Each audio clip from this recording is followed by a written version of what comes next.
A ver si... Lo importante es que la primera pregunta no me la hagas a mí. No, Así sí, ya se me da tiempo a pensar. no te preocupes. Sí, hola, buenas tardes a todos, ¿qué tal? Pues vamos a empezar, hemos dado un cuartito de hora de cortesía por tal y como está Madrid, que ya parece Venecia en cualquier momento, ¿no? Y sigue lloviendo, pero inasequibles al desaliento, aquí estamos. Comentábamos hace un instante ahí detrás, en un backstage que teníamos, que hay algunas citas anuales que son ya, digamos, de obligado cumplimiento. La declaración de la renta, que llega ahora, las uvas Nochevieja y, por supuesto, el foro de debate de Family Watch. Ya llegamos a la 11ª edición de este foro de debate. Parece que fue ayer cuando empezamos, pero llevamos ya 11 ediciones con esta de hoy. Con un tema que me parece que es realmente muy interesante y muy importante. Ya saben, Javier Fernández Moral nos enseñaba en la facultad que una cosa era lo importante y otra lo interesante, y que cuando se juntaban las dos cosas, pues ahí había una noticia que tenía relevancia social. Y este tema yo creo que aúna las dos condiciones. ¿Por qué es tan difícil formar una familia hoy? Problemas de todo tipo, lo hablaremos, lo comentaremos, el acceso al mercado laboral, los sueldos, el hecho de cómo está en este momento la vivienda, que es un problema para que los jóvenes puedan emanciparse, pero bueno, pese a todo, yo creo que merece la pena hacer una reflexión y compartir algunas ideas con todos ustedes. Vamos a presentarles al panel de lujo que tenemos en esta edición, como en todas, pero bueno, esta edición realmente, que es la última, la reciente, pues cuenta, como por ejemplo, con Flora González. Flora, ¿qué tal? Buenas tardes. Muy buenas tardes. A Flora la conocen todos ustedes porque la ven dando el tiempo en Telecinco, en Mediaset. A ver si, por cierto, ya nos arreglas un poquito del tiempo. Flora, tú que tienes mano... No tengo buenas noticias. No parece que la cosa vaya a mejorar a corto plazo. Bueno, Flora es periodista, es presentadora de televisión, fue editora de moda en Vogue, Sí. Y hace 10 años justamente nos conocimos en un proyecto de Movistar Plus que era Non-Stop People, un canal que montamos en donde jóvenes egresados de la universidad pues hacían sus primeros pinitos profesionales y allí hacían de todo y montaban y redactaban y presentaban. Una jornada de alumnos buenísima y de profesionales magnífica porque están casi todos ellos en puestos relevantes y Flora es un ejemplo muy claro. Flora ha venido con Julio. Con Julio. Que voy a hablar, vamos, del tema fenomenal. O sea, ella defiende a la familia y además practica con ella. Así que, nada, muchas gracias, Flora, y un placer tenerte aquí. Tenemos a Aurora Nacarino Bravo. ¿Qué tal, Aurora? ¿Cómo estás? Muy bien, muchísimas gracias. No, gracias a ti por aceptar esta invitación. Es politóloga, es periodista y diputada del PP en el Congreso de los Diputados. Colabora en varios medios, entre otros Letras Libres y en The Objective. ¿Dónde estás ahora? No, ya escribo, cada vez escribo menos. Pero sí, pero tenemos, o sea que bueno, en cualquier caso, bienvenida y un placer tenerte aquí también. Muchísimas gracias. Alicia de Mendizábal, ¿cómo estás? Muy bien, encantada de estar aquí. Alicia es periodista, es directora general de FUDEAT, que es una plataforma líder en servicios directora comercial, ¿no? Gastronómicos para empresas, ¿no? A enfadarse a alguien. Bueno, ¿qué tal? Muy bien, muy bien. ¿Cómo va la plataforma? Va bien, muy contentos. Sí. Sí. Bueno, pues no sé, nos explicas luego qué es. Perfecto. Y cómo podemos aprovecharla también. Sí. Plataforma líder, lo cual es muy importante. Y tenemos también con nosotros a un representante de Cuota. Diremos que Andrea Fernández está a punto de llegar, pero contamos con ella. Y Pedro Herrero Mestre. ¿Qué tal, Pedro? ¿Cómo estás? Impresionado. Que es director de Asuntos Públicos y Comunicación y director de FAM Colectivo, que ahora nos explicarás qué es, ¿no? Como es un colectivo, no nos ponemos... Pero bueno, alguien llevará, coordina. Una cosa medio ácrata, sí, medio ácrata, es una cosa medio anarquista y tal. para defender la familia. Para defender la familia. Eso es lo importante. Bueno, pues yo, si os parece, voy a daros a cada uno un turno inicial de 3-4 minutos para que podáis exponer un poco cómo veis el panorama de las dificultades que hay a la hora de formar una familia en este país. Empezamos contigo, Pedro, que estés más acostumbrado, y vamos luego dando paso, y después ya entramos, digamos, en materia. Que le digan a uno con una diputada y 2 periodistas que el que está más acostumbrado a abrir... Pero bueno, asumo que como soy el hombre de la mesa, me toca empezar. Es la cuota. Es la cuota, tengo que pasar primero, ¿no? Como los burros. Entonces, ¿qué sucede? Bueno, lo que me parece muy interesante es, uno, es aportar la visión masculina, porque creo que uno de los elementos fundamentales que yo voy a intentar aportar aquí es un elemento que para mí es esencial de lo que está pasando hoy, que es la polarización afectiva. La polarización afectiva es un fenómeno nuevo, específicamente nuevo, en la historia del mundo de los seres humanos, que es el hecho del desencuentro incremental y progresivo que se está produciendo entre hombres y mujeres y que toma como corazón la ideología.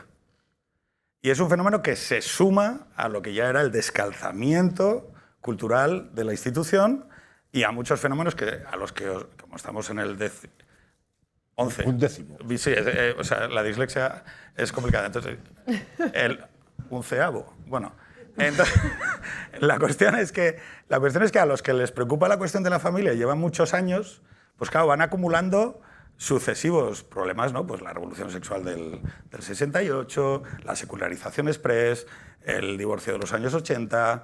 Parece que todo como que se va revolucionando, ¿no? Y cada generación o cada década tiene la suya.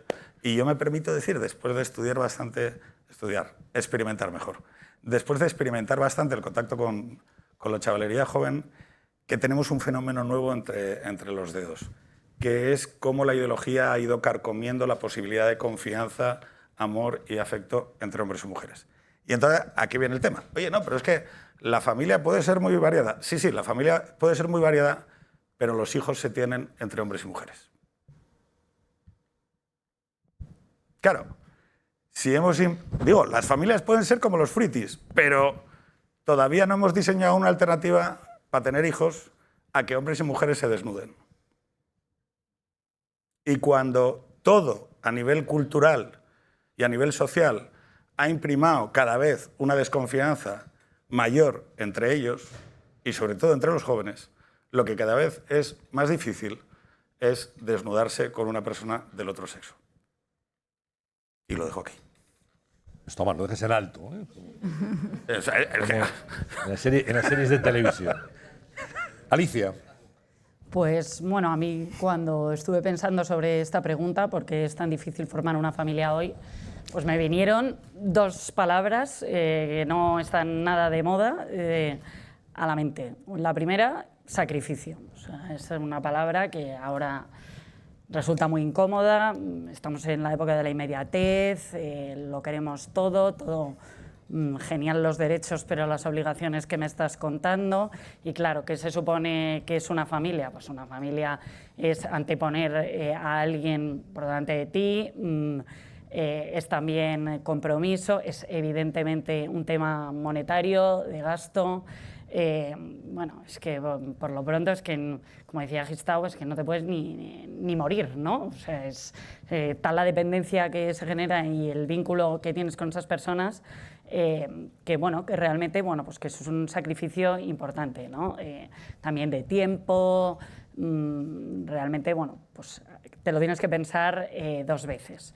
De hecho, eso está ligado con la segunda palabra que me vino a la mente cuando pensé en este tema, que es contradicción, que tampoco es una palabra que esté muy de moda, pues como hablábamos antes, o eres de un lado o eres de otro, el término medio como que hoy está todo muy polarizado y no puedes, bueno, pues dudar de algunas cosas, en una época de tu vida pensar unas, pensar otras, y digo que está ligado con la primera palabra de sacrificio porque evidentemente en una sociedad individualista pues nunca te va a venir bien formar una familia. En cambio, a la vez, siempre te va a venir bien tener una familia.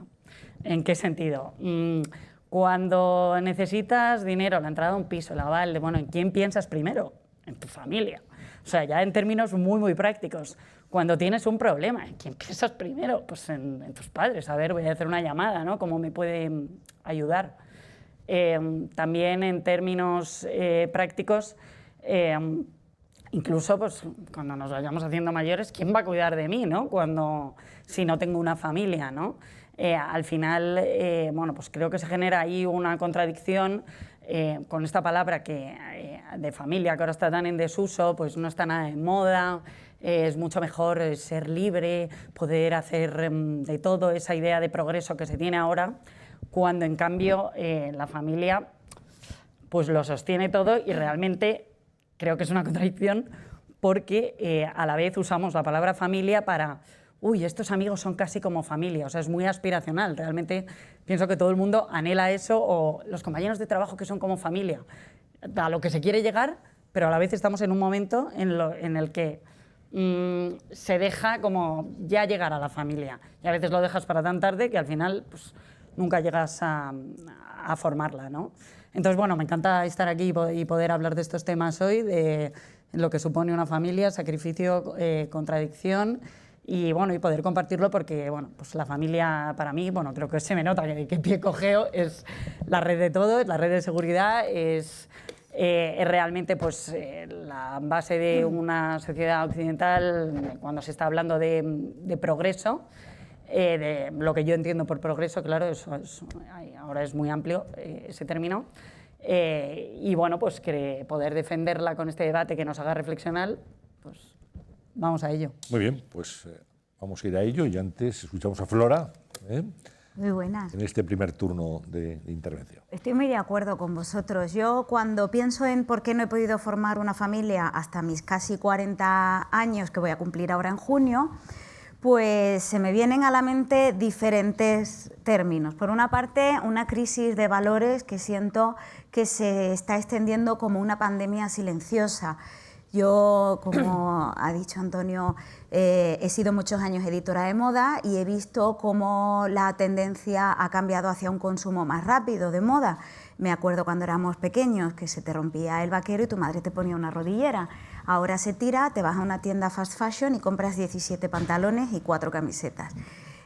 Con las personas siento que a veces pasa un poco igual, vinculado también al concepto de sacrificio, no en el sentido de a lo mejor nuestras abuelas, que fue, por ejemplo, mi abuela víctima de maltrato, de aguantar por aguantar, pero sí que el entender y adaptarte a la otra persona. Cuando estás intentando formar una familia, no todo es fácil, no todo sale a la primera, porque cada uno somos de nuestro padre y nuestra madre y tenemos conceptos de normalidad y de convivencia diferentes. Entonces, siento que se corta por lo sano o que hay también como toda ese abanico, esa carta, como si fuera un poco un menú de restaurante de personas que tienes accesibles en redes sociales y que por qué, si tú no piensas igual que yo, voy a seguir aguantándote cuando en realidad tengo aquí a 4 que me están escribiendo y que van a decirme si igual. Entonces, por ahí siento que está como esta parte del consumo rápido, pero por otra parte, como mujer me siento estafada, porque siento que el feminismo ha avanzado por un lado mucho más que por otro.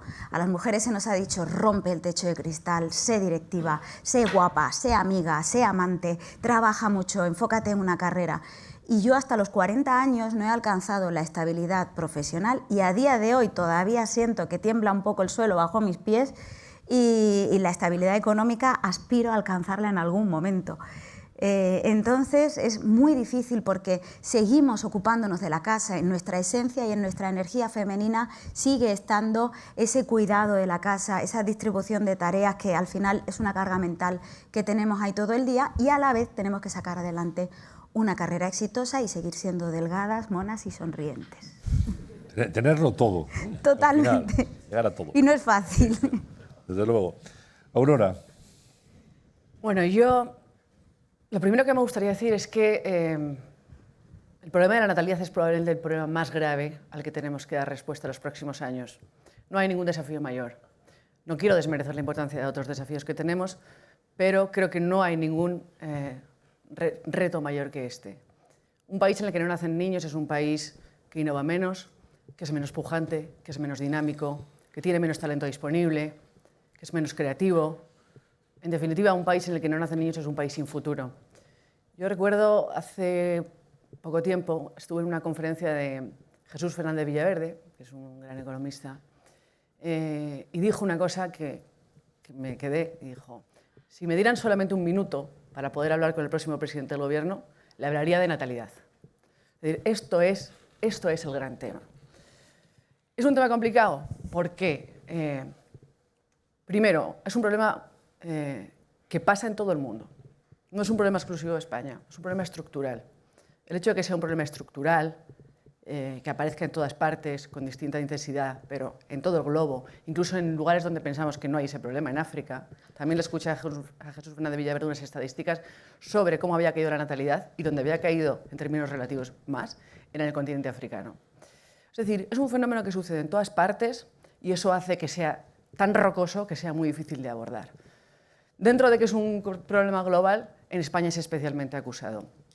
Tenemos la tasa de hijos por mujer más baja de Europa, creo que solo por detrás de Malta. Dices, hablamos de valores, ¿no? A veces también queremos poner una carga de culpa en la generación joven, son egoístas, son individualistas. Yo no creo que eso sea así. Yo creo que los jóvenes siguen queriendo tener una familia. Otra cosa es que a veces la vida se lo pone un poco más difícil. Yo no creo que España sea un país hostil a la familia, creo que es más bien al contrario. Creo que tenemos unas redes familiares muy fuertes y eso en algunos momentos de nuestra historia ha sido muy determinante. Por ejemplo, cuando vivimos la gran recesión del año 2008, las redes familiares tan sólidas que teníamos en algunos países del sur de Europa, por ejemplo en España, fueron importantísimas para sostener un montón de gente que se había quedado en la calle. Es decir, en España las familias son importantes, a la gente le importa la familia. Y a los jóvenes, cuando les preguntan, dicen que quieren tener hijos. La media de hijos por mujer en España está en torno a 1,1. Es decir, que la mayoría de las mujeres en España en su vida van a tener un hijo, pero cuando les preguntan dicen que les gustaría tener 2. Es decir, hay un gap entre lo que las parejas quieren y lo que se produce realmente. Y eso tiene que ver con un mercado laboral que es disfuncional en España, en el que cuando los jóvenes por fin alcanzan la estabilidad laboral y económica es ya en los 30, donde el acceso a la vivienda, como todos sabemos, es muy importante. Y también, evidentemente, tiene que ver con cambios en el estilo de vida. Antes las mujeres pues, tenían hijos muy pronto, a los 20 y tantos años, que es el pico de fertilidad de las mujeres. Ahora queremos tenerlos más tarde, pero no significa que no queramos tenerlo. El caso es que conjugar todas esas cosas que suceden pues es muy complicado. Y el gran reto que tenemos como sociedad es intentar poner los medios para que realmente las parejas puedan alcanzar ese deseo expresado de tener 2 hijos por mujer. Y de momento me voy a... Bueno, pues vamos a cogerlo ahí, si te parece, Aurora. ¿Qué habría que hacer? Os planteo a todos, ¿no? Es verdad, la tasa de fecundidad está en 1,1, la más baja de Europa. Alejandro Macarrón y otros estudiosos de este problema están señalándolo como uno de los más importantes que tenemos de cara a futuro como sociedad. No le damos importancia, pero bueno, ¿qué pueden hacer los poderes públicos? ¿Qué puede hacer la sociedad? Te doy paso ahora mismo, Pedro. Tenemos aquí una diputada. No parece que a los políticos esto les preocupe lo más mínimo, ni están en los programas electorales, nada. Bueno, sí, ayudar a los jóvenes, pero yo os pido que aterricéis. Sí. ¿Qué demandaríais vosotras, en este momento a los poderes públicos? No es un problema del futuro. Es un problema del presente. Es un problema hoy. Claro. Alejandro lleva muchos años diciendo una obviedad, pero y que ahora la obviedad está aquí. Él lo vio mucho antes, y como mucha de la gente que está aquí, lo vieron muchísimo antes de que empezaron, porque vieron la tendencia. Pero es que ahora ya es un escándalo. No, la tasa de fecundidad no se distribuye de manera igualitaria entre subgrupos.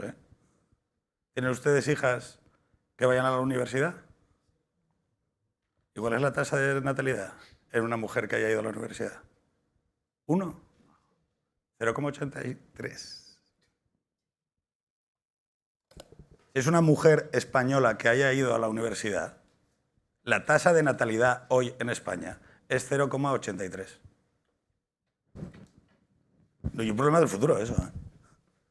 Es un problema que habla de lo que comentaba nuestra compañera, donde vivimos en un país profundamente inmoral, profundamente injusto, absolutamente salvaje, que sigue empujando a las mujeres a escoger entre su carrera laboral y su maternidad. Y eso oye de una sociedad injusta e inmoral.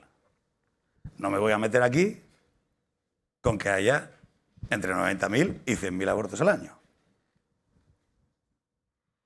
¿No podemos de verdad ayudar mejor a 90.000 mujeres a que tomen esa decisión mejor acompañados?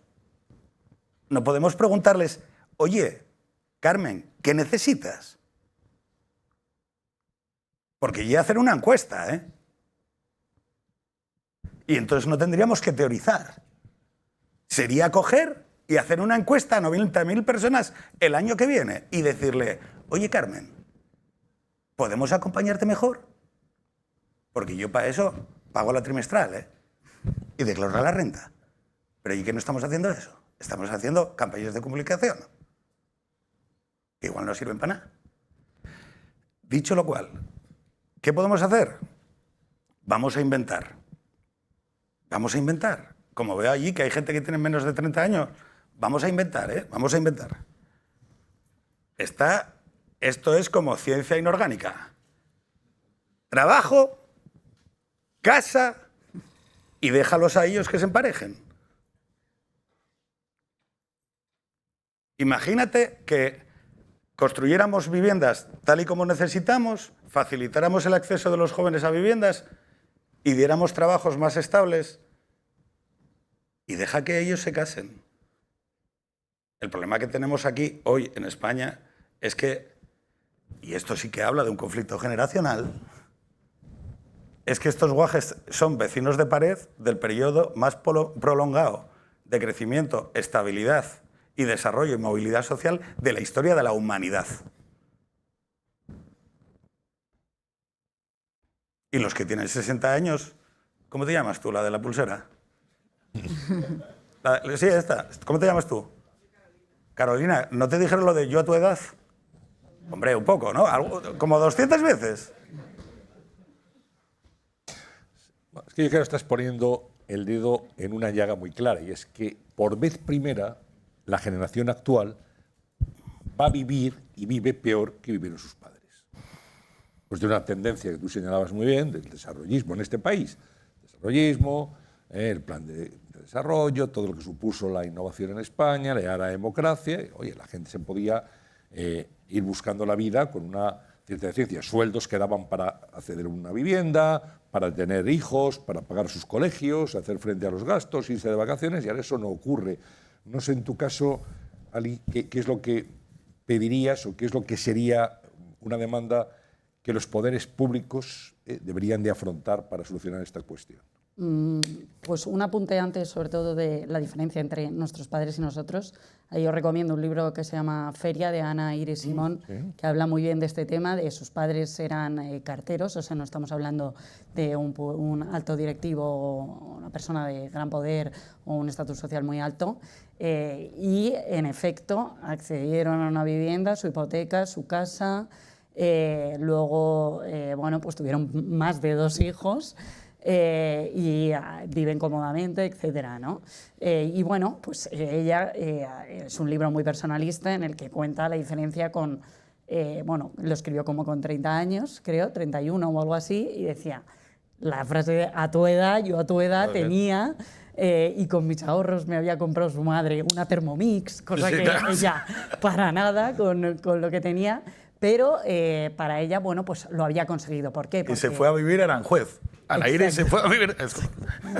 Pero porque vivía en Madrid compartiendo piso con 100.000, pero tenía cuenta de Netflix, HBO y tal, como buen demostración de progreso. Tenía su trabajo precario del tercero que le habían echado por la inestabilidad que comentabas antes de dando tumbos, pero tenía muchos sellos en el pasaporte, había viajado mucho.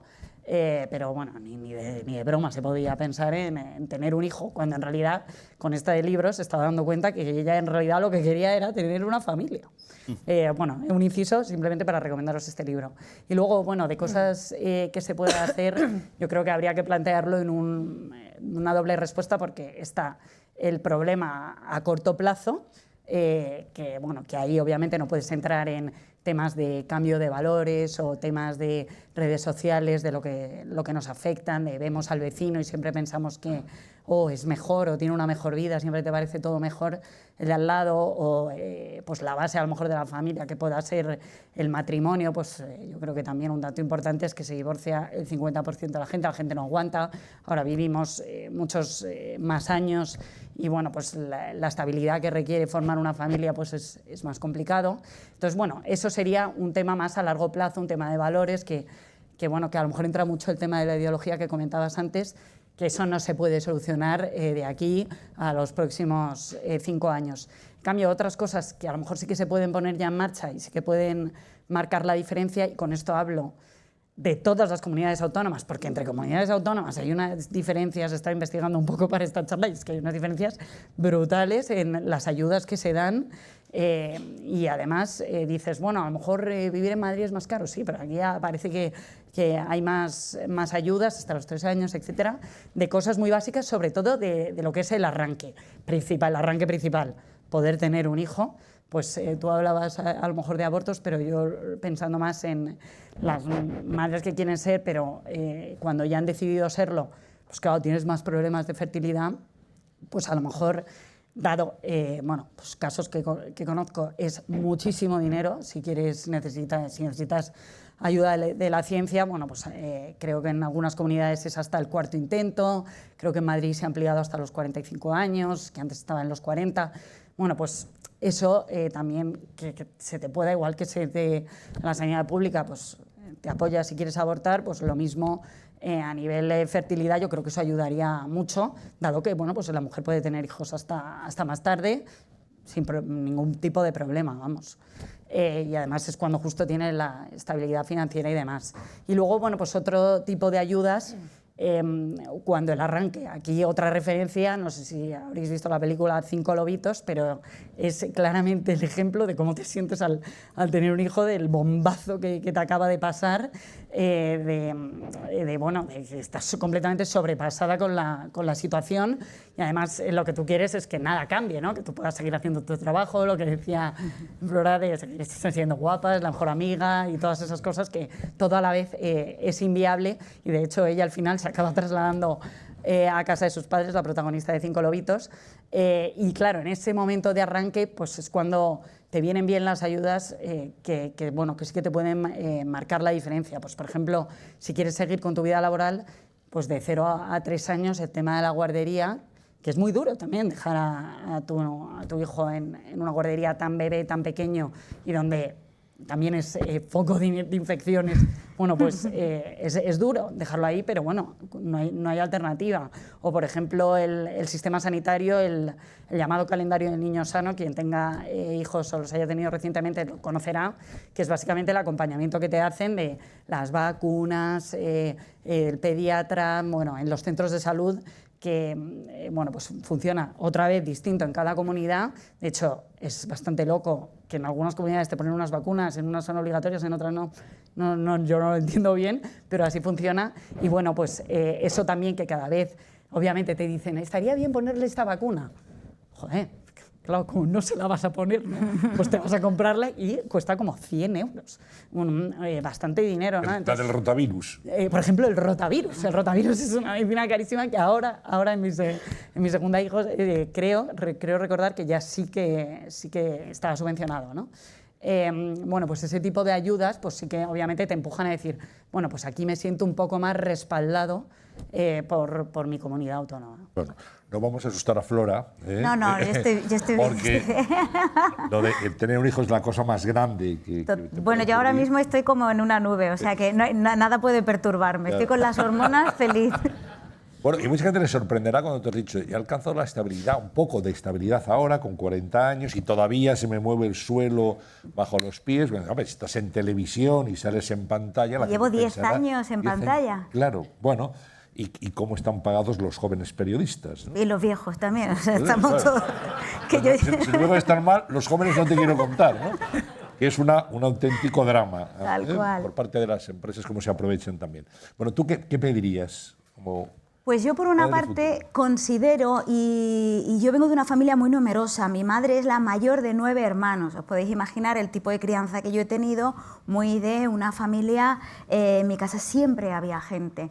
Entonces, tengo como la doble vertiente. Por una parte, mi madre pues ya se tuvo que dedicar a ser ama de casa y demás, y entonces siempre el mensaje ha sido: estudia, no tengas prisa, diviértete, viaja, haz cosas, y claro, y el tiempo pasa y el reloj biológico también se va debilitando. Entonces tienes como ese mensaje de: si tengo un hijo ahora, quizá estoy fallando a mis padres porque ellos esperan de mí que yo viaje y que tenga muchos sellos en el pasaporte y que tenga Netflix. Y luego, por otra parte, echo de menos la tribu. Yo creo que me tuve que venir a Madrid. Yo soy de Andújar, de Jaén. Fui la primera de la familia en salir, luego ya me he ido trayendo a mis hermanas para acá. Y echo mucho de menos el concepto de tribu. Creo que el ser humano ha llegado hasta aquí en su existencia precisamente porque hemos crecido en sociedad. ¿Por qué? Pues porque no teníamos pelo que nos protegiera del frío, no teníamos garras, si nos caemos de un árbol nos morimos, y lo único que ha hecho que sobrevivamos es el concepto de pertenencia a una tribu. Me llamaba mucho la atención hace unos años una exposición que hubo de Auschwitz allí cerca de Plaza de Castilla, que decía que aquellas personas que estaban en el campo de concentración, que cuidaban de otras personas, aunque no comieran, acababan sobreviviendo, más que el que de forma individualista se comía su pan y tal, porque parece que si tienes un motivo de cuidar al otro, tú también, al tener esa motivación, vives más. Entonces yo creo que ahora mismo lo que me ha faltado mucho ha sido la tribu. Me siento completamente desamparada en Madrid porque mi suegra está en Santander, mi madre en Jaén, y me veo que viene un hijo y aquí estoy. Entonces, pero lo llevo bien, estoy bien. Santander y Jaén. Sí, es que hemos hecho ahí la aceituna con anchoa. La Gilda. Podría estar más lejos, pero es difícil. Tal cual. Y claro, yo echo de menos esa vecina que te traía la comida. Mi madre me cuenta que cuando era pequeña vivían en una corrala de vecinos y siempre había alguien dando a luz porque había una natalidad increíble, y entonces todas las vecinas se ponían de acuerdo, pues ha dado a luz esta, una le lleva la comida, otra le lava la ropa. Y eso yo creo que muy poca gente aquí podemos decir que lo tenemos. Yo directamente mi vecino de la puerta de al lado no sé cómo se llama. Si me caigo por la noche lo mismo se asusta y se sigue durmiendo, en plan la loca esta, y no llama ni a la ambulancia. Entonces creo que eso también es importante a la hora de sentirte con una red de apoyo. Se ha deshumanizado claramente, completamente, ¿no? La convivencia, eso está claro. Aurora, yo te pregunto primero qué reclamarías tú como mujer, y después ya vamos a entrar en lo que los políticos deberían de hacer. Bueno, en realidad, bueno, voy a empezar un poco por el final, para decir una cosa que nunca debería decir un político. Estamos en confianza. No tengo la respuesta. Es decir, sí que sé que se pueden hacer muchas cosas y muchas de ellas ya se hacen. Pero también me parece que tenemos que ser honestos y asumir que las cosas que se hacen tienen resultados mucho más discretos de lo que nos gustaría. Es decir, sabemos que podemos implementar escuelas gratuitas de 0 a 3 años, sabemos que podemos hacer política de vivienda para que las parejas puedan acceder a una vivienda asequible y puedan poner en marcha un proyecto de vida. Sabemos que podemos dar ayudas a la maternidad, pero también sabemos que todo eso hasta ahora ha tenido resultados discretos. Los que han puesto en marcha las políticas más agresivas, por ejemplo, el apoyo a la maternidad, de prestación por hijo a cargo, por ejemplo, en países como Polonia, han visto que en un primer momento sí hay un despegue de la natalidad, pero lo que se ha visto también es que resulta muy momentáneo. Enseguida hay una regresión a esa tendencia a la baja. Entonces, no hay políticas milagrosas, pero al mismo tiempo tampoco podemos dejar de intentarlo. Las políticas de conciliación van a ser muy importantes. A veces tenemos un poco la sensación de que la vida que llevamos nos impide dedicarnos a la familia todo lo que nos gustaría, incluso nos sentimos culpables. Hace poco escuché un dato en el podcast de Ezra Klein que me dejó muy impresionada. Iba una experta que decía que el tiempo medio que dedica una madre trabajadora hoy a la crianza al día es mucho mayor que el que dedicaba una ama de casa en 1970. ¿Cómo? Entonces, de algún modo hay una especie de supercrianza, ¿no? Donde los padres y especialmente las madres quieren llegar a todo, tener las carreras profesionales más exitosas y no renunciar a sus ascensos profesionales y además ser la madre que está en todo y que lleva al hijo al fútbol y el fin de semana va al partido y llega a casa para la hora del baño y de la cena. Y si no, se sienten culpables. Entonces, claro que la política tiene que intentar facilitar todo eso. Al mismo tiempo, yo creo, asumiendo que no vamos a recuperar algunas tasas de natalidad que vimos hace décadas. O sea, las tasas de natalidad que se veían en la época de nuestros abuelos probablemente sean irrecuperables. Alcanzar la tasa de reposición que garantiza, digamos, el mantenimiento de la población, que es 2,1 hijos, ¿no?, por mujer, parece que hoy en día está muy lejos de nuestras expectativas. Si consiguiéramos acercarnos al 1,8, me parecería verdaderamente un éxito. Y esas son las piedras que tenemos que poner. Hablaba la compañera también de las políticas de fertilidad, creo que son muy importantes. Creo que es muy importante la investigación científica en ese campo. Creo que es una cosa de la que no se habla. El gran drama de muchas mujeres que en la década de los 30, cuando por fin tienen la estabilidad laboral y económica para tener hijos, descubren que no pueden. No estamos hablando de madres que dicen, oye, es que se espera hasta los 45 años, ya te vale. No, chicas de 33 años que de repente intentan quedarse embarazadas y no pueden, o de 35. Y que además es un tema del que creo que se habla poco, a pesar de que es muy doloroso para quien lo vive, ¿no? Que es un tabú y se vive muchas veces como un duelo. Entonces creo que también probablemente por ese ámbito de la investigación y de la ciencia también deberían ponerse medios para conseguir ampliar la ventana de fertilidad que tiene una mujer. Podamos ser fértiles durante unos cuantos más años para intentar que se acompase, digamos, nuestro ritmo biológico con nuestras necesidades y nuestra economía doméstica. Seguro que todos los que estamos aquí os lo firmamos, ¿eh? Pero lo que no vemos son hechos, no hay realidades. Vosotros habéis escuchado en algún informativo de televisión, habéis visto en los periódicos, habéis escuchado en la radio, algún político que de verdad se haya tomado esto en serio y que haya implementado medidas reales. Hay un Ministerio de la Vivienda que no sabe muy bien qué es lo que hace, porque el acceso a la vivienda es que además es complicado. Hubo en un momento en este país vivienda protegida.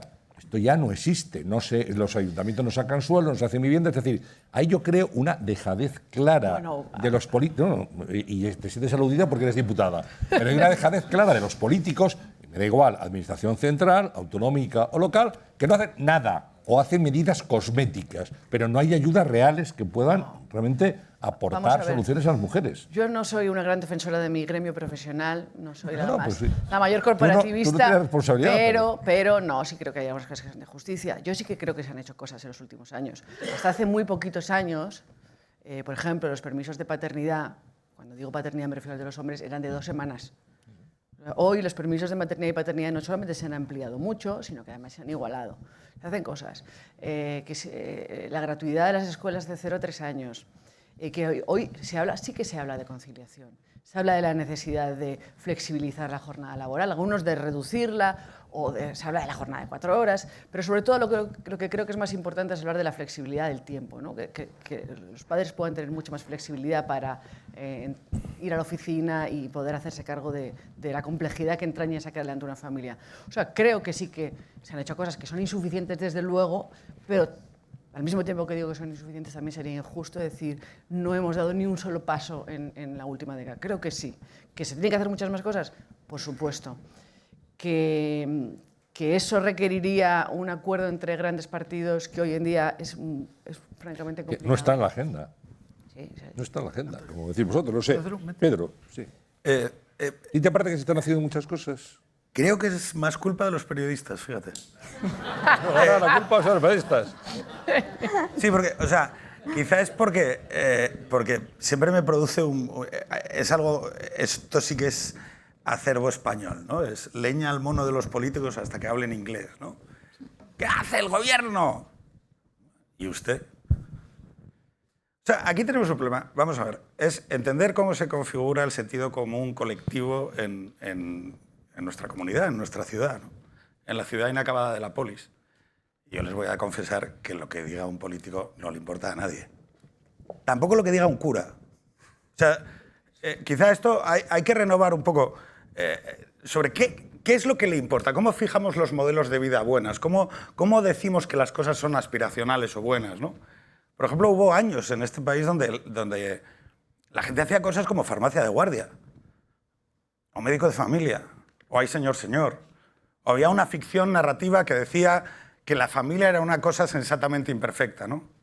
No algo lleno de problemas y sacrificios. Yo no veo a Carmen Manel y Adrià y pienso, joder, qué putada llevarlos al cole. No pienso en términos de sacrificio. Pienso que es un privilegio estar con ellos. Yo cuando me despierto por la mañana me tumbo con ellos porque soy un desastre y no tengo sentido del olfato y entonces les toco y registro la temperatura que tienen en el cuerpo, ¿no? Y entonces marcho para trabajar y marcho contento. Entonces, claro, yo no entiendo cómo cojones hemos explicado tan mal los últimos 30 años la familia. ¿Qué coño hemos hecho? Pero no los políticos. Todos. Bueno, es que sobre eso un apunte. Los periodistas. A veces son Los periodistas. Yo doy el tiempo, Las profesiones socioculturales. No, espera. Sí, espera. Las profesiones socioculturales, los guionistas, los productores, los que hacen el cine. Espera, acabo. Y los académicos. Y los investigadores. Y la universidad. Que les daba a todos que no paraba. Vale, vamos, mira, dos cosas muy sencillas. Dos cosas muy sencillas. Si yo junto a todas las personas de Europa, hablas de propósito, ¿no? Mira qué cosa más sencilla. Hay una encuesta que junta a todas las personas de Europa y los voy separando en subgrupos. ¿Quiénes tienen más sensación de propósito y sentido con la propia vida? Que alguno dirá que tiene algo que ver con estar bien con uno mismo. Los solteros o los que están emparejados. Los que están emparejados. ¿En relaciones cortas o a largo plazo? En relaciones a largo plazo. ¿En hogares estables o en hogares inestables? En hogares estables. ¿Con hijos o sin hijos? Con hijos. Y esto, oye, yo no estoy añadiendo ninguna carga. Estoy simplemente preguntándole los motivos a la gente. ¿Lo contamos? No. Contamos que es que la maternidad es un... es que vas a tener que renunciar. Es que no sé qué. Oye, pero ¿qué pasa? Otra cosa.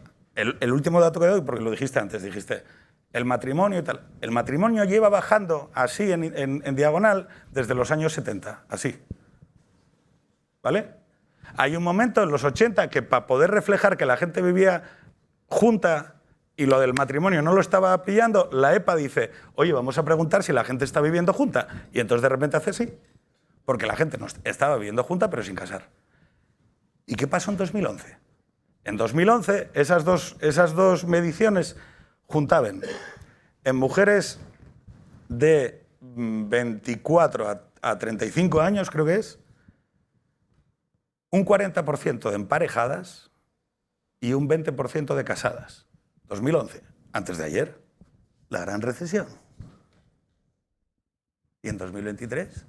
¿En qué nivel estamos? ¿Se acuerdan, no? 40 y 20, es decir, 60. Ahora estamos en 30 y 10. La gente no se aguanta. La gente no se aguanta. Y esto no es culpa de Rajoy, ni de Feijóo, ni de Abascal, ni de Perro Sánchez. La gente no se aguanta. No, pero ¿y qué los tendremos que ayudar a aguantarse? Es que les tendremos que explicar que hay una belleza terrible en jurar por amor algo y que hay un acto irracional contra todo y contra todos, contra pronóstico, en lo más oscuro de la noche. Y hay un acto poético, porque esto solo lo salva la poesía. Y no lo salvan, perdón, ni los economistas, ni los abogados del Estado, ni los abogados poniendo recursos al Tribunal Constitucional. Tenemos perdón por el anglicismo y paro ya. Tenemos una sobreasignación de recursos en abogados y economistas, chavales. Y nos faltan poetas. La poesía es siempre necesaria. Bien. Siempre. Ya está. Estamos de acuerdo, pero el acceso a la vivienda también. También. El poder tener un techo donde guarecerse, Que sí. también. Todo también. El poder tener ayudas. Perres. Ayudas también. O sea, que todo, que está muy bien. Todo eso. suma. Y la poesía es fundamental. Pero si quieres una oposición, mejor. Además de la poesía, ¿no? Una oposición. Para luego poder dirigir. Anotarías. No, hombre, Javi. yo sobre esto un apunte que sí, que el relato de la familia actual pues es malo, ¿no? La familia es un rollo, es arcaico, es algo del pasado. Lo que mola es tú formas tu nueva familia con tus amigos y demás. Bueno, y que la gente, en efecto, pues ya lo decía Jardiel Poncela, de casarse a cansarse, bueno, hay una letra, hay diferencia y poco más, ¿no? Pero bueno, sobre eso también hay un libro muy bueno de Luis Perry que se llama La contrarrevolución sexual. Sí, señor. Que también que se atreve a hablar de cosas, bueno, pues Dilo, no que fue salen- un timo para las mujeres. que no sale un poco en línea con lo del timo, de que claro, de Flora. sí, bueno, que cuando tiene los métodos anticonceptivos, eso evidentemente hacen que, pues, que la mujer pueda aguantar, acceder y estar más en el mercado laboral, tener puestos directivos y bueno, pues hacer carrera y que bueno, que no fuese, me quedo en casa porque tengo hijos y ya está, ¿no? Que también quedarse en casa me parece también estupendo, ¿no? Y claro, pues ahora el relato es que no mola, ¿no? Entonces, bueno, por un lado, sí, está el relato, que es lo que comentaba, que eso se va a tardar mucho tiempo en cambiar. Bueno, pues están los medios de comunicación, las películas, los libros, bueno, pues solo sale lo que interesa, incluso los propios defensores de las familias. ¿Cuántas veces digo yo al día, ya tiene 4 años, ya ha salido del barro? O sea, ¿pero qué barro? Si es lo mejor que te ha pasado en la vida, ¿no?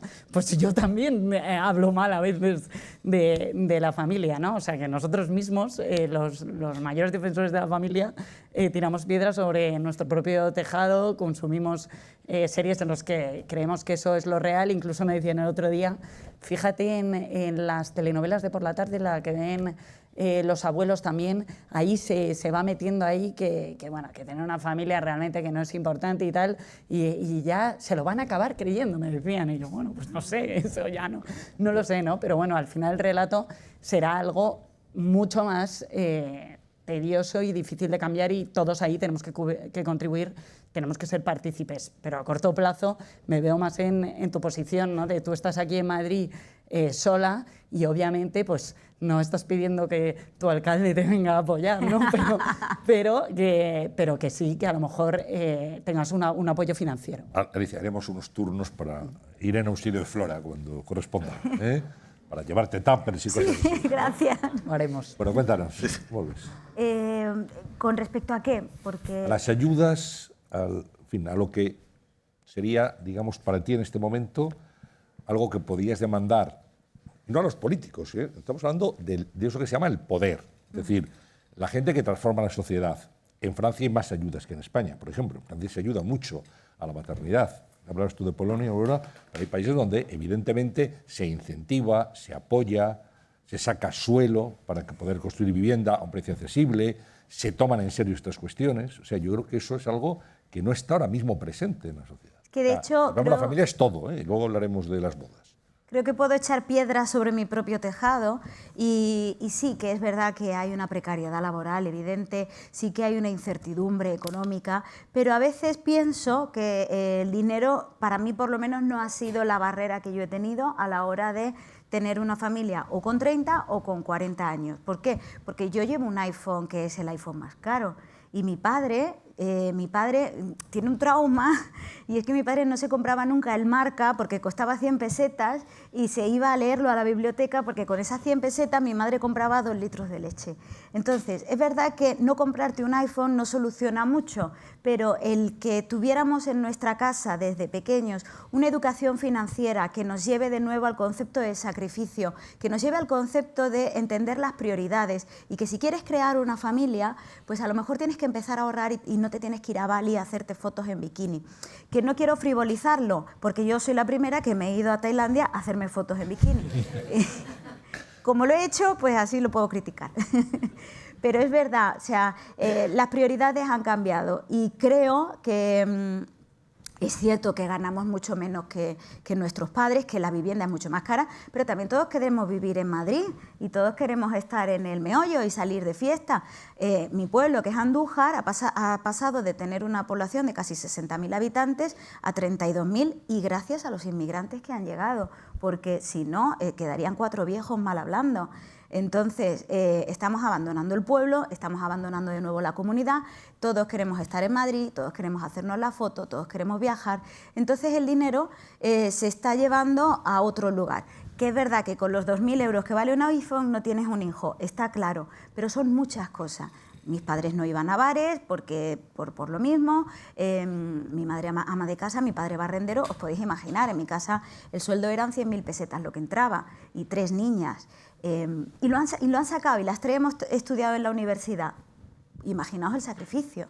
Y yo creo que ahora mismo la gente no estamos en ese mood, estamos en un concepto mucho más hedonista de entender la vida disfrutándola mucho más y de cambiar pues eso, las prioridades. Así que echando piedras sobre mi propio tejado, creo que la educación también nace en casa, creo que también es una cosa del núcleo familiar y de la educación básica que recibimos en los colegios.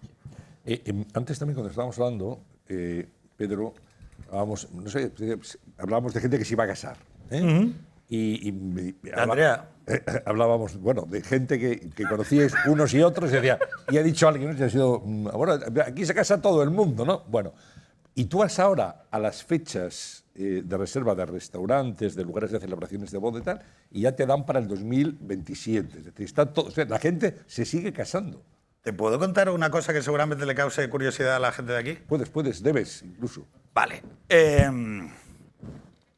¿Puedo preguntarte si encontrar la pareja adecuada para ello no fue el factor fundamental de acabar decidiéndote a ser madre? Porque si yo le pregunto, perdón por no dejarte contestar, eso se llama retórica, pregunta retórica. No, perdón. A ver, la cuestión es, si nosotros cogemos a todas las mujeres españolas, ¿vale? Y las agrupamos en grupos de 5 años. 25 a 30, 35, 35 a 40, 45, 40, 45, ¿vale? Y les preguntamos, ¿saben la diferencia entre razones y motivos? Las razones son objetivas. Los motivos son personales, son subjetivos. Entonces, claro, es como, oye, vamos a preguntarles a todas. De las que han querido ser madres y no lo han sido. Que yo en su grupo interesante, ¿eh? Las que han querido ser madres y no lo han sido. Oiga, usted queriendo ser madre y no lo ha sido, ¿por qué? Deme usted respuesta abierta. Y entonces ustedes podrán leer, de los 25 a los 30, que los motivos de los 25 a los 30 son los materiales. La vivienda, la estabilidad, los salarios, la precariedad. Y de los 30 a los 35, y de los 35 a los 40, y de los 40 a los 45, ¿cuál es la respuesta principal que responden todas las mujeres? Bueno, lo decimos todos, no encuentro una pareja adecuada para ello. Sí, está claro que hay una crisis de valores, que es lo que decíamos al principio, que la gente no aguanta y teniendo un menú a la carta, ¿por qué me voy a quedar contigo para tener un hijo si me puedo ir a Bali a hacerme fotos con esta que es más joven, por ejemplo?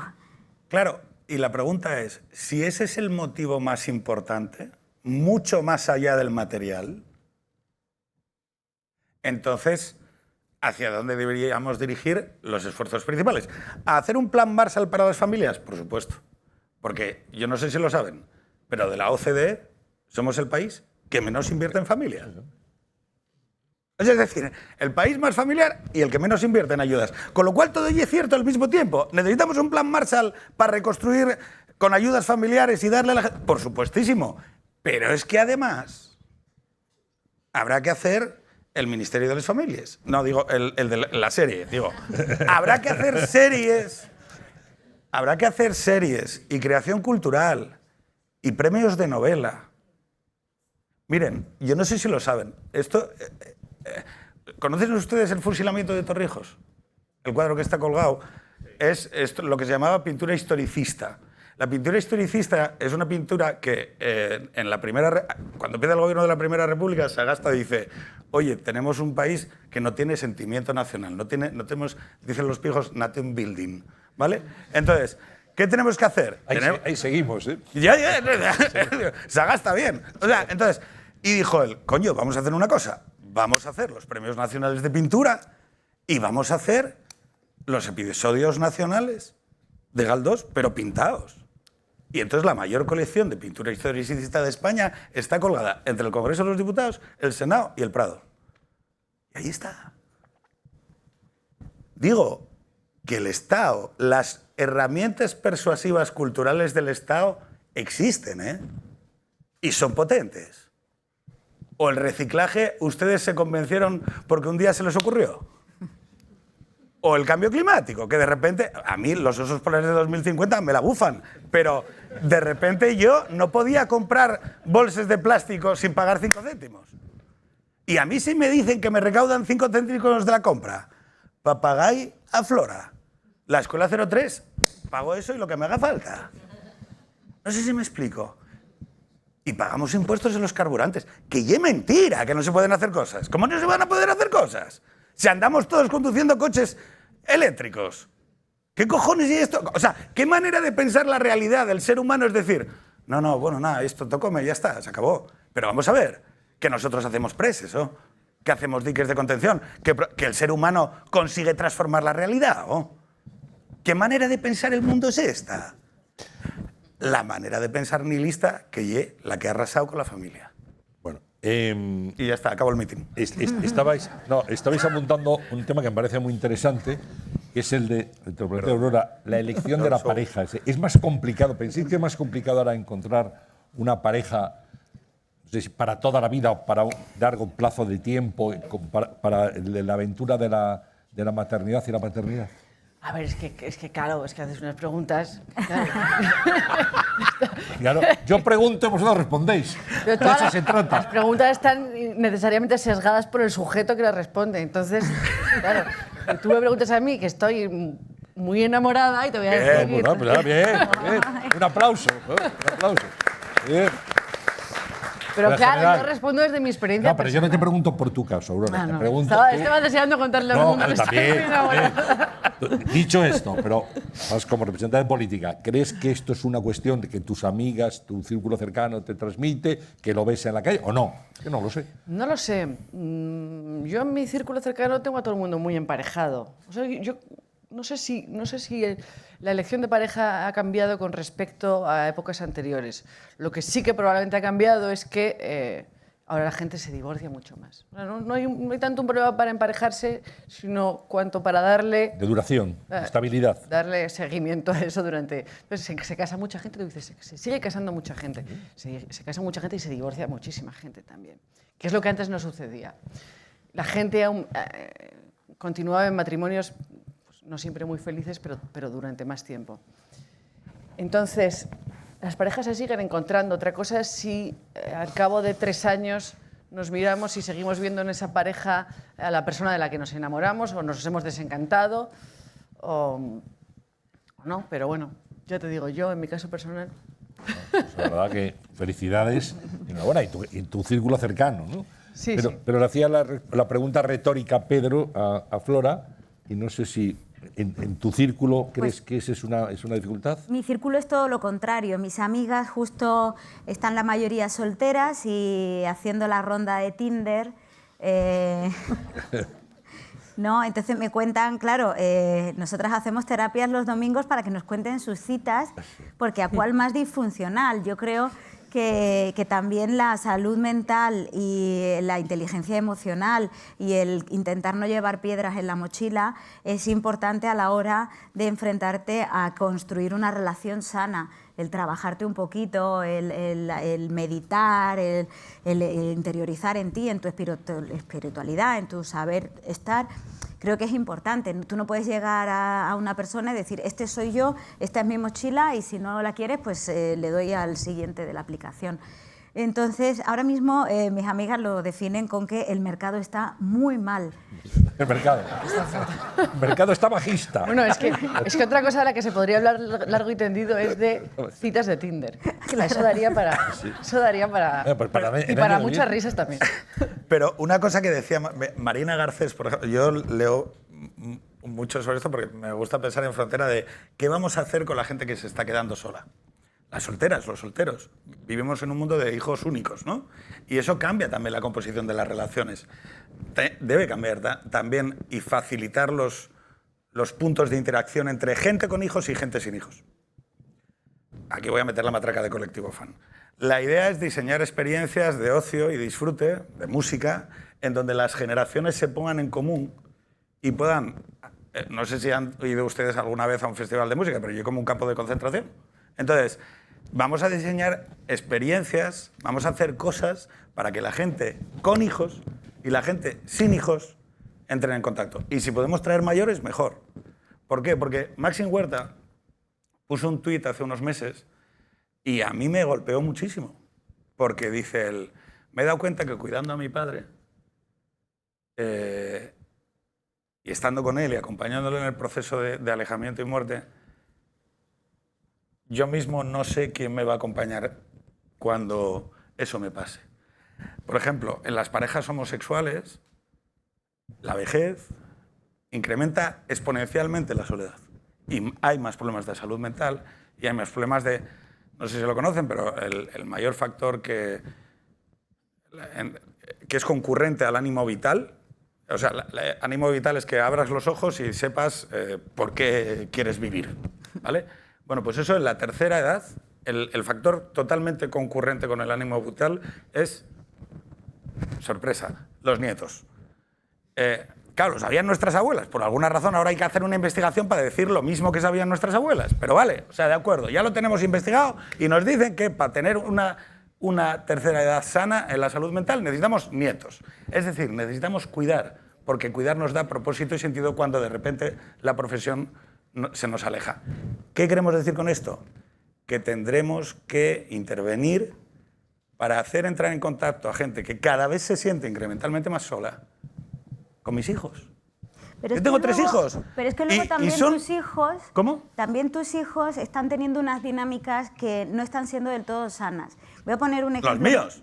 Los Oiga. tuyos en concreto. La generación... ¡Por supuesto! Sin ir más lejos. No, por cómo te veo... No. No, tienes razón. O sea, que no. Voy a poner un ejemplo muy rápido. Yo tengo una hermana que tiene 25 años, somos varias hermanas, entonces la más pequeña me regaló hace un par de años una entrada para un festival de reggaetón. Y allí que nos fuimos, y allí la gente pues tenía entre 18 y 25 años y yo era la anciana del lugar. Y es verdad, y me llamó mucho la atención que la gente joven no liga. Nosotros, en nuestra época, estábamos desatinados, porque es verdad que a lo mejor no teníamos tantos estímulos, pero como que ibas con el que te gustaba, lo perseguías, tal, no sé qué, y yo los vi muy empanados, y no los quiero juzgar, ni quiero ser ya como esa generación que cuando ya hablas mal de las siguientes generaciones, que ya eres oficialmente mayor, ¿no?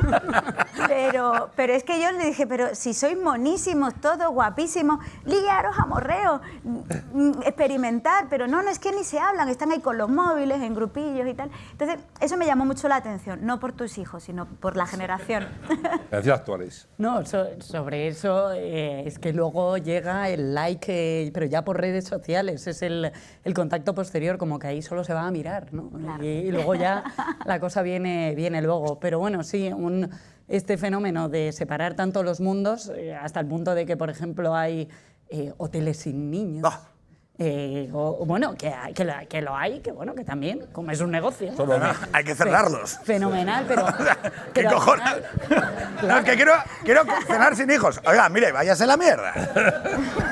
Claro, bueno, ahí puede entrar luego otro tema de cómo se comporten o lo que sea, pero bueno, realmente es una realidad. Justo, el perro está muchísimo más aceptado actualmente que los niños. Todos los sitios son dog friendly, pero olvídate de que puedan entrar tus hijos. No, las bodas sin niños. Bueno, por ejemplo.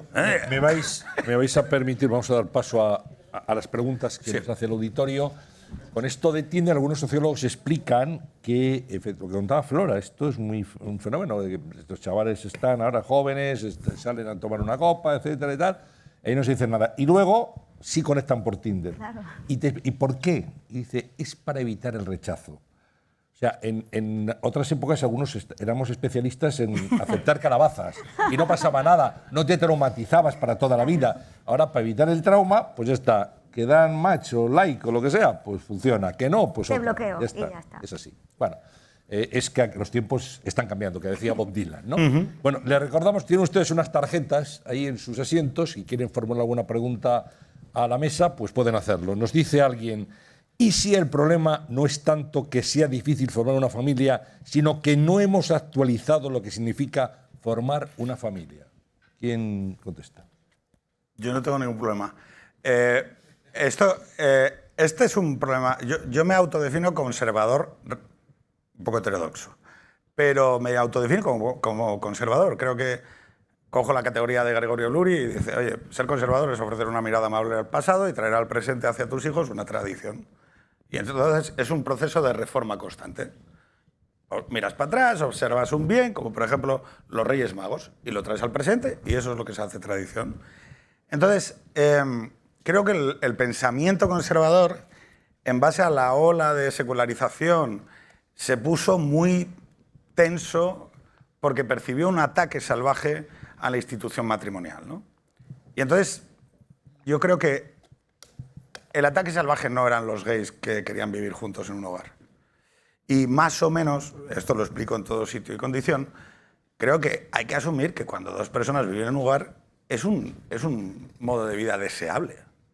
Y que yo no entiendo muy bien por qué a la familia hay que ponerle apellido, ¿no? Pues entonces, el pensamiento conservador, hoy más articulado, pues alrededor de la espiritualidad, dice, no, familia natural. O no sé, oye, tío, ¿por qué no hacemos una cosa? Mira, yo creo que la gente viva en un hogar es la mejor alternativa de lo posible. Por lo tanto, lo que yo abogaría es que familia, en vez de pensar en una definición, que es una cosa de revolucionarios franceses e idealismo alemán, que es una cosa de enfermos mentales, apliquemos un cierto escepticismo católico a la cosa.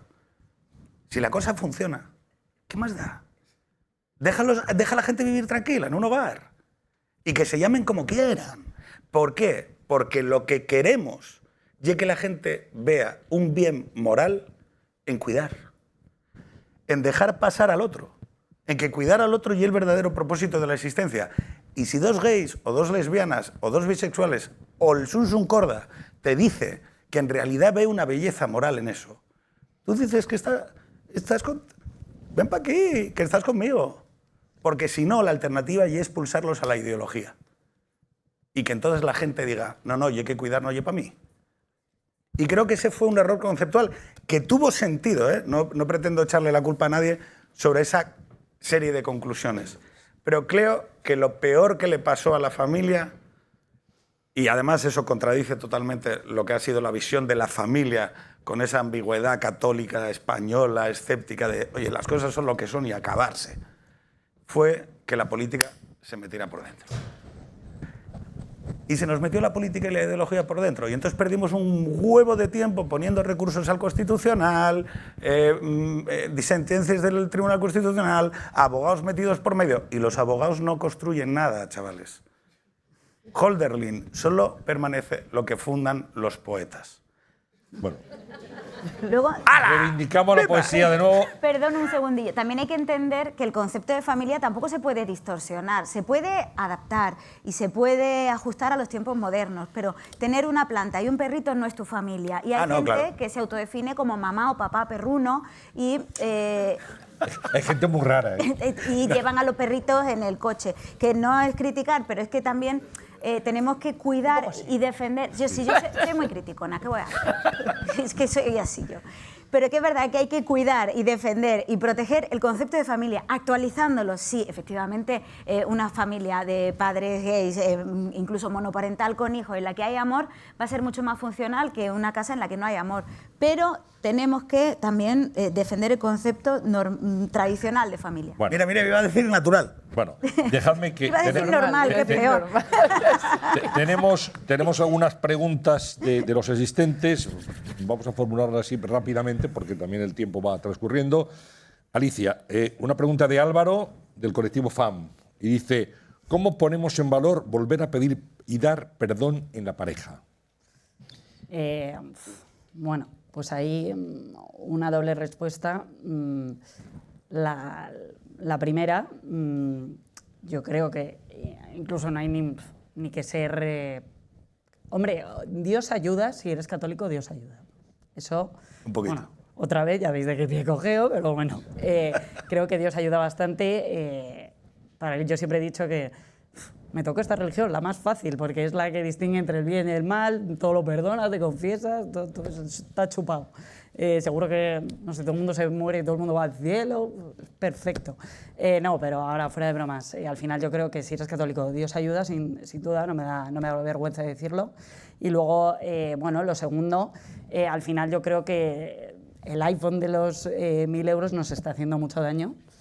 Cada vez tenemos mayor frustración, no tenemos tolerancia, no toleramos un no, lo vemos en las pataletas de nuestros hijos.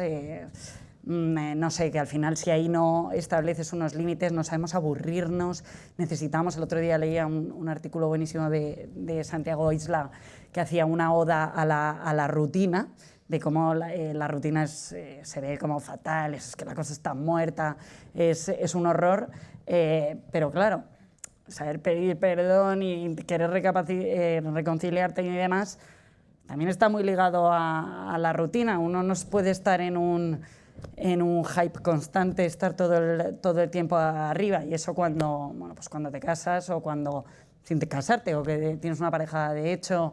Bueno, pues hablábamos antes de que es familia, pues que está recogida en el derecho civil ahí como salga. Bueno, pues al final perdonar es tolerar, y tolerar es para mí uno de los mayores signos de que eres lo más civilizado posible.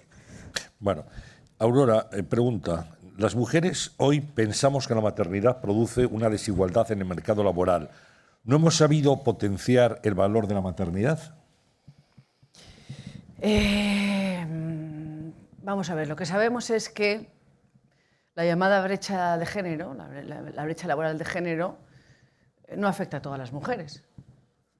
A las mujeres jóvenes no les afecta. Un chico y una chica de 25 años recién salidos al mercado laboral ganan lo mismo. Incluso puede ser que ellas ganen un poquito más. ¿Cuándo empieza la brecha salarial de género? Cuando llega el momento de la maternidad. Es decir, el nacimiento del primer hijo sí que supone bueno, un auténtico terremoto en la carrera profesional de la mujer. Entonces, a lo largo de esa década de los 30, que es donde la carrera del hombre siempre despega y es donde se produce un ascenso más meteórico, alcanza la madurez profesional, la carrera de la mujer se estanca muchas veces por esa maternidad, ¿no? La discontinuidad en el mercado laboral, la renuncia a ascensos profesionales, la necesidad de elegir entre, bueno, quiero postularme para este puesto, quiero tener una carrera directiva, o bueno, tengo un hijo, tengo que atenderlo, a lo mejor tengo que renunciar, a lo mejor tengo que pedirme una reducción de jornada, una excedencia.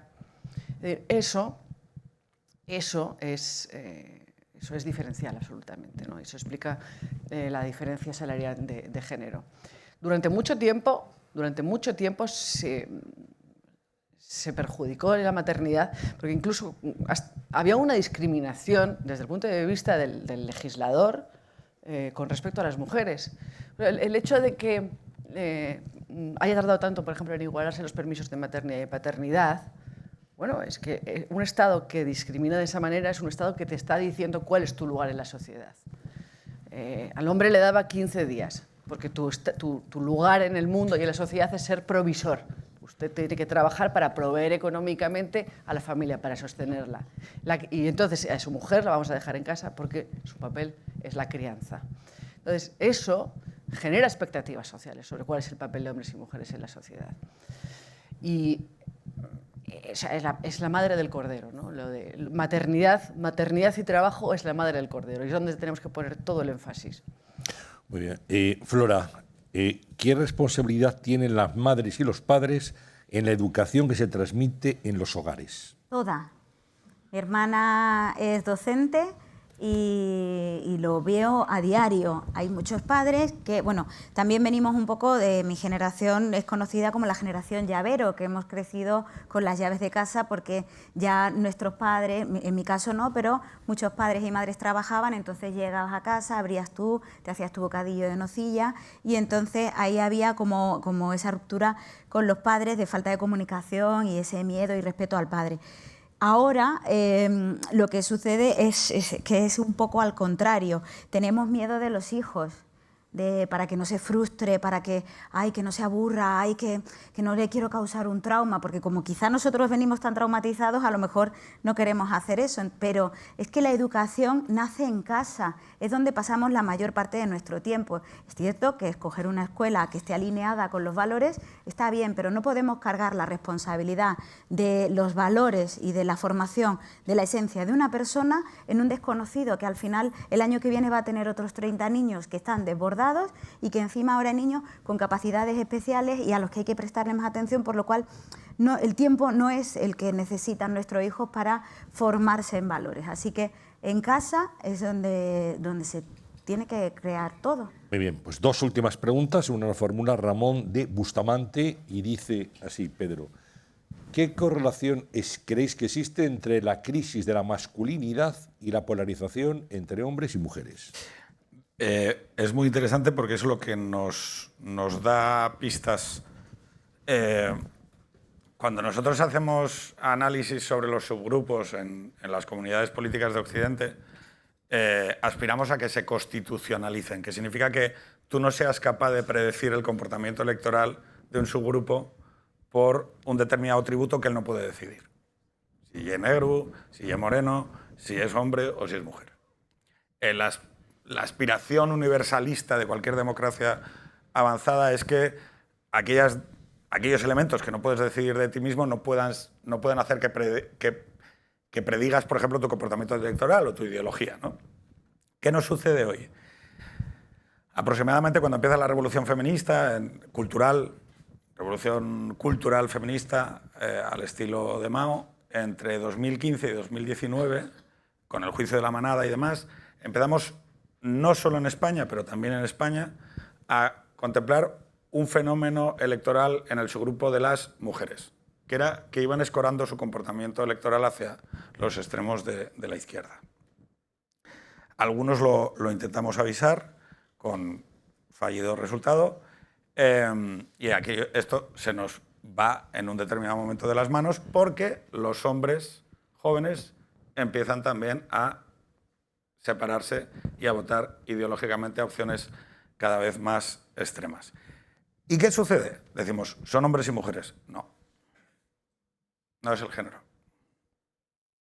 Cuando bajamos a cuál es el subgrupo que se está radicalizando en Occidente, no es hombres y mujeres, son los solteros. Es la gente que se siente sola. Es la gente que cree que no hay nadie en el universo, en la creación, que los vaya a mirar y vaya a darles una oportunidad para amar. Y esto, que toda la vida fue un problema familiar, en el que colaboraban tus tías a buscarte pareja y tu abuela. Claro, ¿Tinder quiere que tengas una buena pareja? No, Tinder quiere maximizar la función de utilidad de la aplicación, es decir, que pases más horas. Es más, la estrategia buena para Tinder sería alejarte de aquella mujer con la que te vayas a casar. ¿Sí o no? Claro, es que nos hemos vuelto chiflados. Le hemos dejado que el Estado o el mercado, no sé qué peor,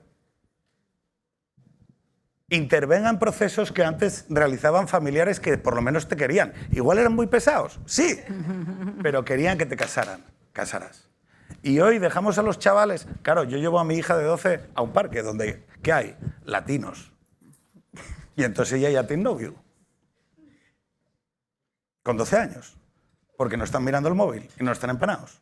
Los latinos todavía tienen red familiar. Y los ves... Pero escucha, que nosotros éramos eso. Hasta que pensamos que lo que había que hacer con los guajes era meterlos en colegios de pago. Y yo a mis fíos los llevo a un colegio público, con familias de inmigrantes, para que entiendan lo que es una familia. Porque a nosotros se nos olvidó, chavales. Se nos olvidó. Pensamos que era ganar perres y ser socios de despacho. Y entonces, ¿qué desean ser nuestras hijas? Socias de despacho.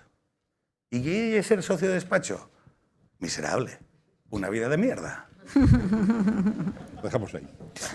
Bueno. No, solo voy a añadir una cosa. Como tropo final, porque esto y el chiste, el conejo de la chistera. El tropo final. ¿Saben ustedes cuál es el subgrupo más feliz que declara más satisfacción y propósito en la vida de toda Europa? Antes dijimos, ¿son los casados? Sí. ¿En relaciones a largo plazo? Sí. ¿Con hijos? Sí. Donde de los dos progenitores hay uno que trabaja a tiempo completo fuera del hogar y el otro, la mitad de su vida, ¿saben a qué lo dedica? A custodiar el hogar. Y esa es la gente más feliz de toda Europa. Bueno, pues después del tropo, vamos con la última. Vamos con la última. A ver, última pregunta, por favor. Perdón, lo siento. Aunque sin duda los factores son muchos, el principal es el económico. El nuevo modelo que nos presentan de Madrid como nuevo Miami, de momento viene acompañado de los sueldos de Bucarest.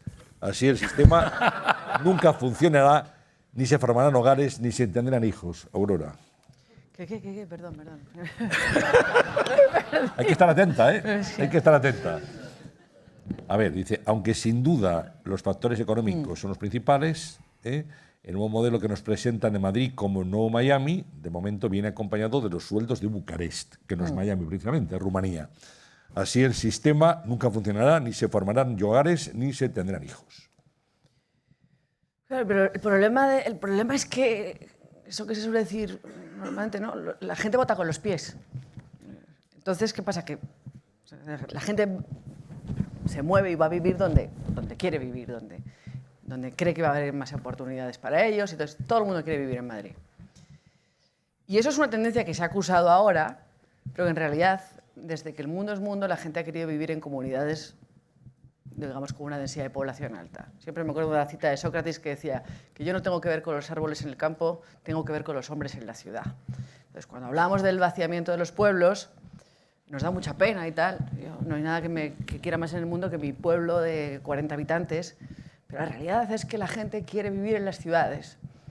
Y eso no va a cambiar. Yo me acuerdo cuando de repente irrumpió la pandemia y de repente empezamos a tomarnos en serio cosas como el teletrabajo, hubo gente que dijo, oye, esto va a cambiar las cosas, porque ahora la gente va a poder deslocalizarse y trabajar desde el pueblo y volver a las raíces, y porque en realidad la gente no quiere vivir en las ciudades, porque es el caos, el tráfico, la despersonalización, nadie te conoce.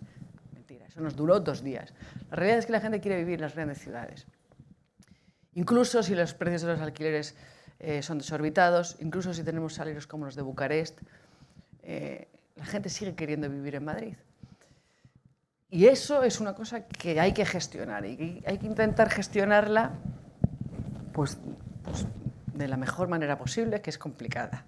Es decir, ¿habrá que construir más casas? Habrá que construir más casas si queremos que el precio de la vivienda no termine de hacer que sea una ciudad del todo prohibitiva, porque desde luego ahora mismo hay un desajuste entre la demanda, es decir, la cantidad de gente que quiere vivir aquí, que quiere tener una casa en Madrid, y la oferta. Hemos dejado, yo creo que también nuestra burbuja inmobiliaria nos produjo un trauma. Hubo un momento en el que construíamos más casas que Francia, Alemania e Italia juntas. Y de repente es como que nos quedamos traumatizados y dijimos, no, aquí hay que dejar de construir. Y claro, llevamos años sin construir y ahora estamos pagando las consecuencias.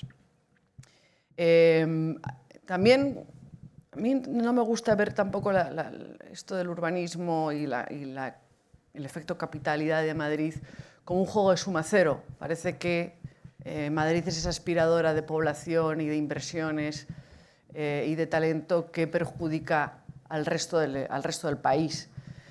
Y lo que te dicen los expertos es que en realidad todas las ciudades que queden a una distancia razonable de Madrid se van a ver también muy beneficiadas por ese efecto económico que tenga un Gran Madrid, ¿no? Y que se puede formar, digamos, en el centro una especie de isla con la pujanza económica que tienen también los litorales ahora mismo. En cualquier caso, pues es un reto bonito por otro lado, ¿eh? Un reto no menor, ¿no? Sí, sí. Lo menor que diría Rajoy, ¿no? Un reto no menor. Bueno, llegados a este punto, vamos a convocar al estrado a María José Olesti, que es la directora general de Family Watch, para que nos dirija unas palabras de clausura, y mientras sube al estrado, pues agradecer un año más al grupo SDS6, Diego, José María Irisarri, el apoyo por que cada año este foro tenga lugar, y aquí en CaixaForum, y podamos hablar y debatir sobre algo tan importante y tan central como es la familia. María José, cuando quieras. Bueno, muchas gracias. En primer lugar, en nombre de la Fundación de Family Watch, agradeceros en especial a CaixaForum por habernos acogido un año más en su casa. También agradecer a Elizabeth Arden su colaboración en este proyecto. Y sin duda a ti, querido José María Irisarri, muchísimas gracias, y a los miembros del foro SDS6, como dice Antonio, por acompañarnos, por apoyarnos, por colaborar con nosotros durante todos estos 11 años. Y también muchas gracias a todos los miembros de esta mesa redonda. Gracias por todas las aportaciones que nos habéis dado, por el buen rato que nos habéis hecho pasar, por lo que hemos disfrutado oyendo todas vuestras diferentes perspectivas. Gracias, querida Flora, Aurora, Pedro y Alicia. Hemos echado de menos a Andrea, que yo creo que el tema de la boda le ha superado, ¿no? Entonces vamos a disculparla. Y desde luego, como no puede ser de otra forma, muchísimas gracias, querido Antonio. Gracias por tu sí incondicional, por ese compromiso, una palabra que está muy unida también a la familia, y por querer siempre ser ese conductor y moderador durante todos estos 11 años. El foro de debate no sería nada sin ti, de verdad, gracias.